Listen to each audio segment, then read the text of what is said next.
wondered how to make a delicious salmon and creamed spinach fettuccine? Well, the secret lies in the careful blending of simple yet high-quality ingredients and the execution of each step with precision. The journey to culinary delight begins with a large pot of salted water brought to a steady boil. Within it, we immerse a bag of creamed spinach, letting it cook according to its package directions. Once done, we carefully remove the bag and set it aside on a plate.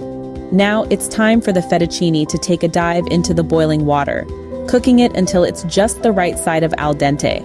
Done with the boiling, we drain the pasta, but remember to save a cup of the pasta water.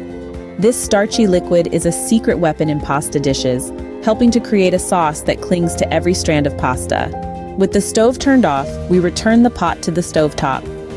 In goes the creamed spinach, no longer confined to its bag, and a generous pour of heavy cream. A quick stir later, the fettuccine returns to the pot. The pasta mingles with the spinach and cream, and if it's a little shy, we coax it along with a few tablespoons of the reserved pasta water. Our goal here is to ensure that the spinach sauce fully coats the pasta for an even distribution of flavor. Now it's time for the salmon to join the party. Already cooked, the salmon is stirred into the pasta, adding a layer of rich, savory flavor to the dish. Capers, those tiny pearls of tang, are added next, followed by a sprinkle of lemon zest for a pop of brightness. Fresh parsley lends an earthy note, while sun-dried tomatoes offer a concentrated burst of sweet tart flavor.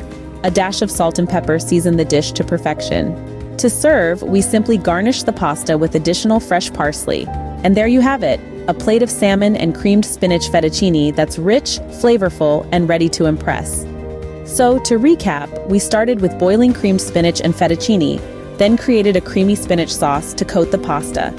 A medley of salmon, capers, lemon zest, parsley, and sun-dried tomatoes were stirred in. The dish was seasoned with salt and pepper. The result is a pasta dish that's more than the sum of its parts, each ingredient playing its role to create a symphony of flavor. Remember, the key to a great dish lies not just in the ingredients, but in the love and care you put into preparing it. So don your apron and get cooking, because a plate of delicious salmon and creamed spinach fettuccine awaits.